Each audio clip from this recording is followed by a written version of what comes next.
Hi there, this is Rita, and today I'm going to show you how to make a Wonder Clip cushion. This is it right here. It is a little cushion, and you put your clips on here. They're little flaps. That's how the clips stay on here, is with these little flaps. So I'm going to teach you how to make it. It is a really cool, fun project. It goes together super quick as well.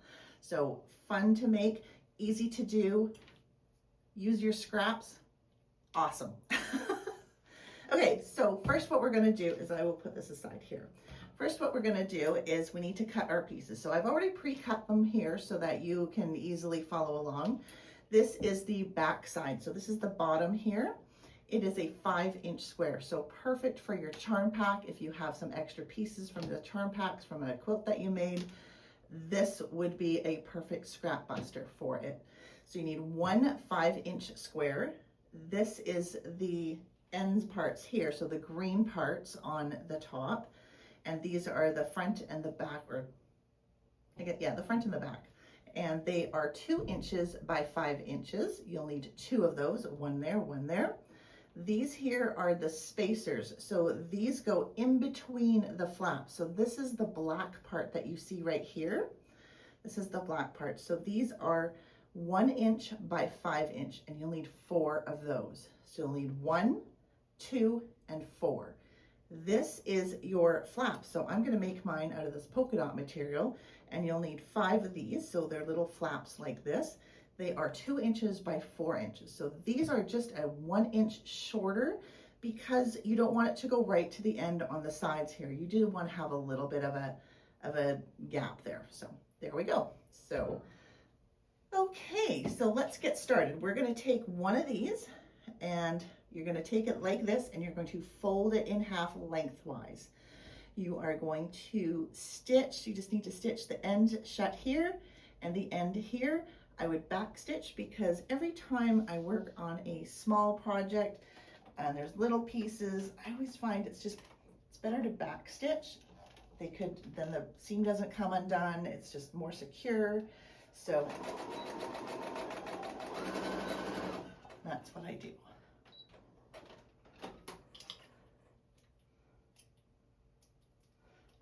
Okay, and I'm just going to do the other side now.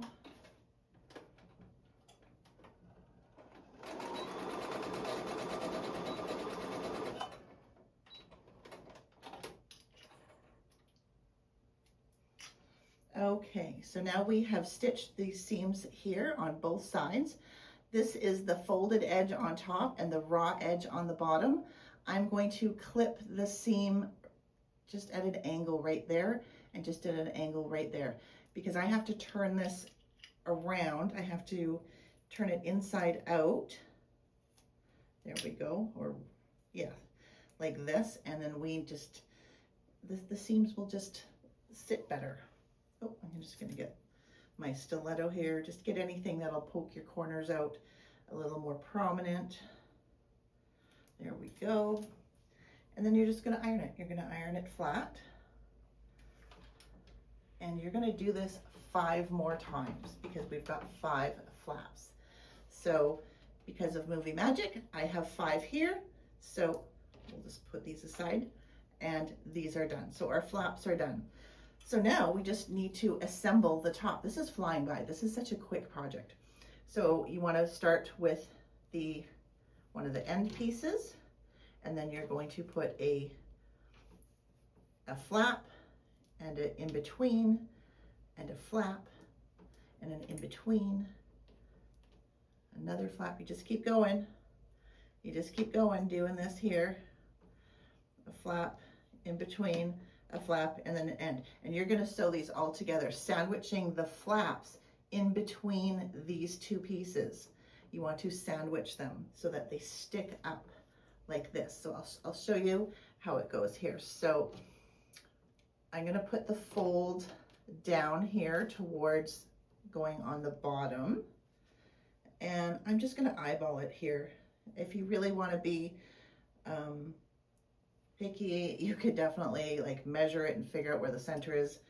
I'm just going to eyeball it here, and then I'm going to put this between piece on top, and as you can see, my flap is sandwiched right in between there. So now I'm going to stitch this seam right here.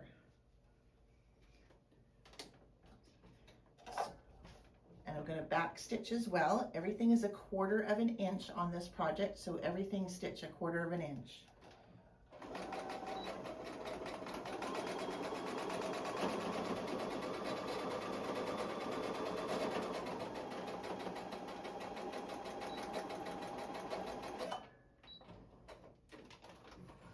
Okay, that one's done.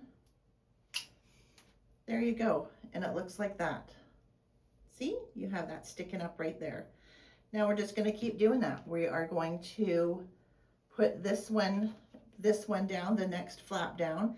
Again, the fold goes out, raw edges together. And we're just gonna, you can just easily line it up with the one in front of it, the flap in front of it. You're gonna take another one of these little in-between strips. You're gonna lay it right across and you're gonna sew. You're gonna do that. And you're gonna do that right till you get to the very end. So I'm just gonna do that quickly for you and I'll be right back. Okay, so here we are at the very last piece. So I've done all of these. I'm just putting the very last one on like this, and I'm taking the end piece, which is a little bit bigger, and I'm just sandwiching it all in between. We're just getting that all done here. Last seam to sew on the front, and the top is done. That's how quick it goes together. Okay, and we are done the top. And this is what it looks like. You've got the little flaps like this, and this is the back. That's what that looks like. So as you can see, the front and the back are a little bit longer, and when you put it on top of this square, the back piece, it actually is going to fit it. It becomes like a 5-inch square. And what we're going to do is we are going to stitch all around the square, just leaving a small opening either on the top or the bottom. Don't do it on the side because it'll be too hard. Just on the top or the bottom, leave enough of an opening so that you'll be able to turn it around when we're finished sewing it, because then we need to stuff it. So let's do that now.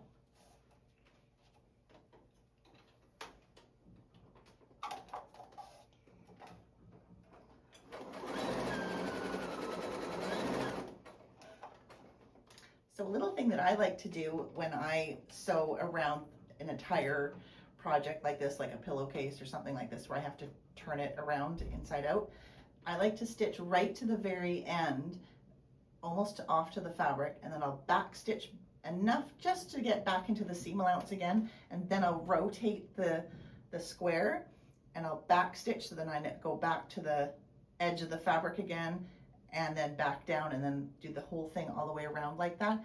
This way it just lets it have a little bit of a more, the corners are just a little bit tighter. They're a little bit, nothing's gonna break open there.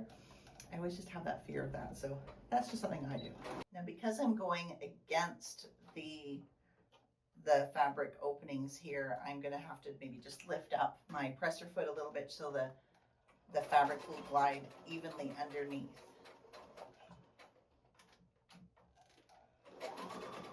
The other side, it was going with the flow, so I didn't need to lift up the presser foot. It was just gonna catch all properly.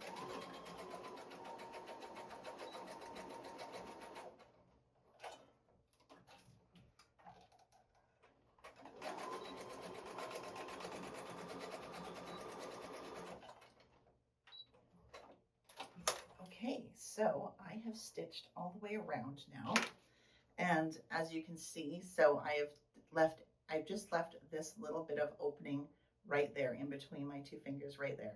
So just before I turn it around now, I want to clip the corners, because again, when I turn it around inside out, it will just make those corners a little bit sharper, a little more prominent. So I'm just clipping those right now. And then I am going to turn it around. So now we're going to just turn it the right side out. This is where it gets a little finicky. There we go. Okay.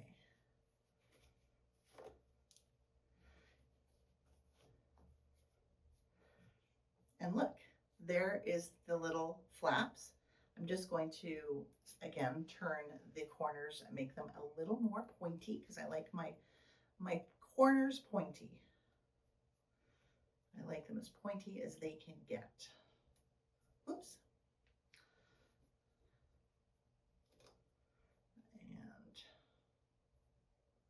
And there we go. Okay. So then what I'm going to do is I'm just going to take my iron and I'm going to press the edges a little bit, as well as this seam allowance of the opening, so that I'm going to stitch it with machine. You can hand stitch it if you like. Personally, I don't like hand stitching, so I do as much as by machine as I possibly can. So I just folded it in there, and I'm going to press it closed. And I'm just gonna give the whole thing a little press. I'll do it from the back as well.